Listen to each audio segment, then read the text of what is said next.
Salut, je m'appelle Brianna. J'ai 18 ans maintenant. Et les 2 dernières années de ma vie ont été un cauchemar. Au début, mon père m'irritait tellement que je voulais qu'il meure. Puis, j'ai failli lui causer une attaque et quand ma mère l'a découvert, elle m'a en quelque sorte chassée de la maison.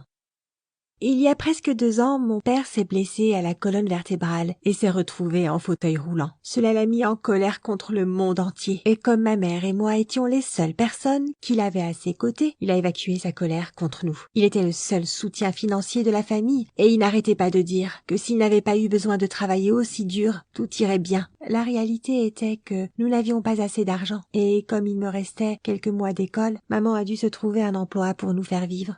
Je pense que, pour elle, avoir un mari comme ça était horrible. Mais contrairement à moi, elle était très patiente. J'étais tellement lassée de tout que je me plaignais souvent du fait que mon père cassait par exemple des assiettes, dans ses accès de colère habituels. Mais ma mère m'arrêtait, arguant que je devais être reconnaissante que mon père soit encore vivant après tout. Honnêtement, à l'époque, je ne pensais pas du tout qu'il était bon de vivre comme il le faisait, en nous torturant, ma mère et moi. Bien sûr, je ne pouvais dire à personne que j'aurais préféré que mon père soit mort, alors à un moment donné, j'ai commencé à tenir un journal où j'écrivais tout, et cela m'a permis de me sentir un peu mieux. Un soir, je me préparais à aller à une fête organisée par un de mes camarades de classe. J'avais hâte d'y retrouver un garçon prénommé Rob, que j'aimais beaucoup. J'étais assise devant le miroir, en train de me boucler les cheveux. J'étais tellement excitée que j'anticipais la façon dont j'allais faire mon arrivée. Si belle dans ma robe préférée. Quand soudain, ma mère est entrée dans ma chambre avec une mauvaise nouvelle. Il s'est avéré qu'elle avait un besoin urgent d'aller travailler, si bien que je devais rester avec mon père au cas où il aurait besoin de quelque chose. Je pense qu'à ce moment, j'ai ressenti le plus fort sentiment d'injustice de ma vie. Maman a commencé à se préparer pour le travail pendant que je courais après elle dans la maison, en essayant de la convaincre de me laisser aller à cette fête, au moins pour 1 heure. Mais elle était catégorique. Et juste après son départ, ça n'a pas manqué. Mon père m'a appelé pour que je vienne le voir. Il m'a demandé de lui faire un sandwich, et dès qu'il a vu mes cheveux et mon maquillage inachevé, il a commencé à se moquer de moi. Je parie qu'il était très fier d'avoir réussi à gâcher ma soirée qui aurait pu être mémorable. Plus tard, ce soir-là, mon amie Cathy a commencé à m'envoyer des photos d'elle à cette fête et des SMS pour me dire à quel point je lui manquais là-bas. Et j'ai appris que Rob était déjà arrivé et qu'il était tout seul. J'ai donc décidé que je ne pouvais pas passer aussi bêtement à côté de cette occasion. Mon père dormait déjà, donc je me suis dit que ça ne ferait de mal à personne si j'allais à cette fête en secret, juste une petite heure, puis que je rentrerais à la maison à temps pour que ni mon père ni ma mère ne découvrent mon escapade. Je me sentais comme une star de cinéma dans ma robe. Tout le monde me faisait des compliments et ça m'a motivée encore plus pour aller voir Rob et commencer à lui parler. Je n'ai même pas remarqué que nous avions commencé à flirter et à un moment donné, il m'a pris la main et m'a suggéré qu'on aille trouver un endroit plus tranquille. Bref, nous étions en train de nous embrasser quand mon portable a sonné. C'était mon père. Mais je l'ai immédiatement éteint. J'avais rêvé de ce baiser pendant toute l'année. Donc rien n'allait le gâcher. Environ 30 minutes plus tard, j'ai décidé que je ne pouvais plus rester à cette fête. Je me suis précipitée à la maison aussi vite que possible. J'avais déjà prévu de dire que je prenais un bain avec mes écouteurs et que je n'avais pas entendu la sonnerie de mon portable. Heureusement, cette fête n'était qu'à quelques pâtés de maison de la maison. Je me suis faufilée dans la maison aussi silencieusement que possible et je me suis précipitée dans ma chambre. J'ai enlevé ma robe et j'ai remis mes vêtements normaux. J'ai enlevé mon maquillage avec des lingettes humides aussi vite que possible et ce n'est qu'ensuite que je suis allée voir mon père. Soudain, la porte d'entrée s'est ouverte et ma mère s'est précipitée à l'intérieur. Elle était essoufflée et terriblement inquiète. Il s'est avéré que mon père l'avait appelé pour lui dire qu'il n'arrivait pas à me joindre et qu'il ne se sentait pas bien. Alors ma mère avait dû rentrer d'urgence à la maison pour vérifier qu'il allait bien. J'ai commencé à lui présenter mes excuses, mais dès que ma mère est entrée dans la chambre de mon père, elle m'a crié d'appeler les secours. Dans les minutes qui ont suivi, les ambulanciers sont arrivés et l'agitation a commencé. Ils ont emmené mon père à l'hôpital. Bien sûr, ma mère les a accompagnés. Ils sont partis. et je me suis retrouvée seule dans l'entrée, à regarder par la porte ouverte. J'avais une seule pensée en tête, qui me faisait mourir de peur. Et si mon père ne s'en sortait pas cette fois? Plus tard dans la nuit, je n'ai pas pu m'endormir et je n'avais personne à qui parler. Alors je me suis mise à écrire dans mon journal tout ce à quoi je pensais. Mon père est sorti de l'hôpital avec un trouble de la parole. C'était une complication après l'attaque qu'il avait eue. Et maintenant qu'il avait un nouveau handicap, son humeur s'est encore détériorée. Et maman était pratiquement la seule personne qu'il pouvait supporter.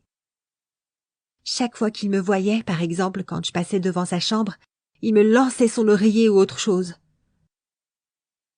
Je suppose qu'il me reprochait de ne pas avoir décroché le téléphone ce soir-là. L'année scolaire était presque terminée à ce moment-là, alors ma mère et moi avons convenu qu'il serait préférable que je commence à travailler aussi, de sorte qu'elle puisse rester à la maison plusieurs heures par semaine et consacrer presque tout son temps à s'occuper de mon père. Bien sûr, être caissière au supermarché était loin d'être ce dont je rêvais, mais c'était quand même mieux que de rester à la maison avec mon père malade. Un jour, je suis rentrée à la maison et j'ai trouvé maman assise à la table de la cuisine avec un regard absent sur son visage. Mon journal intime était ouvert devant elle. Il était évident qu'elle l'avait lu. J'ai décidé que la meilleure défense était l'attaque. Alors je lui ai demandé sur un ton de reproche pourquoi elle avait fouillé dans mes affaires. Mais elle ne m'a montré qu'une page, celle que j'avais écrite à propos de la fête. Je me suis mise si vite en colère que je n'ai pas remarqué que j'avais commencé à parler de l'attitude de mon père à mon égard, que cela me rendait malade et que, à cause de lui, je n'avais plus du tout de vie sociale.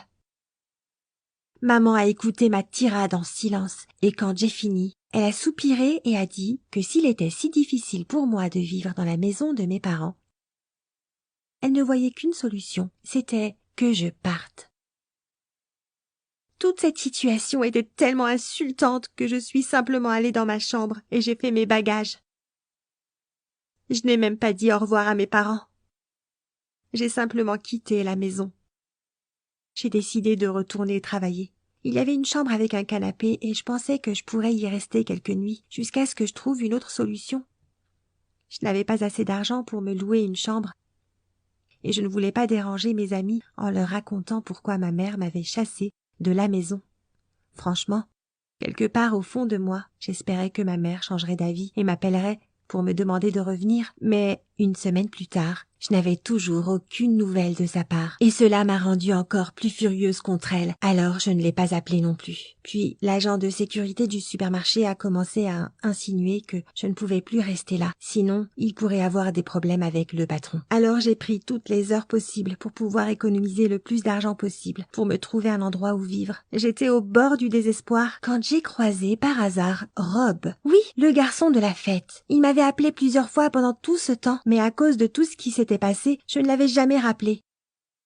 Il m'a emmené déjeuner et comme j'étais sans doute trop fatiguée par tout ça, ou que j'avais juste besoin que quelqu'un ait pitié de moi quand il m'a demandé comment j'allais, j'ai éclaté en sanglots.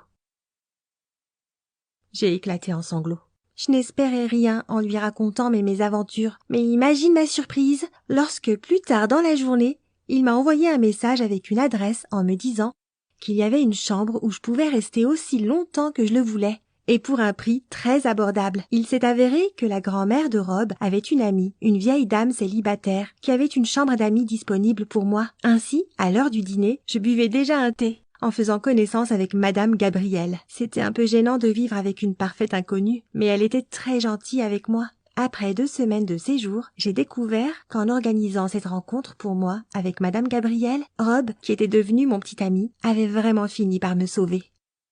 Un soir, je suis passée devant la chambre de Madame Gabrielle et je l'ai entendue sangloter. J'ai décidé de lui demander si tout allait bien et je l'ai trouvée en train de regarder un vieil album de photos. Elle m'a dit que ce jour était l'anniversaire de son mari, décédé 10 ans plus tôt, et qui lui manquait terriblement. En plus, j'ai découvert que pendant les 10 dernières années de sa vie, il était totalement aveugle et qu'elle devait le nourrir comme un enfant et que même si c'était extrêmement difficile pour elle, elle préférait l'avoir aveugle ou malade à ses côtés plutôt que de ne pas l'avoir du tout. Cela m'a fait penser à mes parents. Toute la nuit, je suis restée allongée dans mon lit, essayant d'imaginer combien il était difficile pour ma mère d'être seule avec mon père, je veux dire, sans mon aide. Et le lendemain matin, pleine de détermination, j'ai frappé à la porte de la maison de mes parents. Je ne vais pas t'ennuyer avec les détails sur la façon dont je me suis excusée et comment maman et moi nous sommes embrassés et avons pleuré. Mais tout ce que je peux dire maintenant, c'est que je suis de retour à la maison et que même si mon père est toujours lugubre et ennuyeux et qu'il ne veut pas me parler, je sais que je suis là pour ma mère.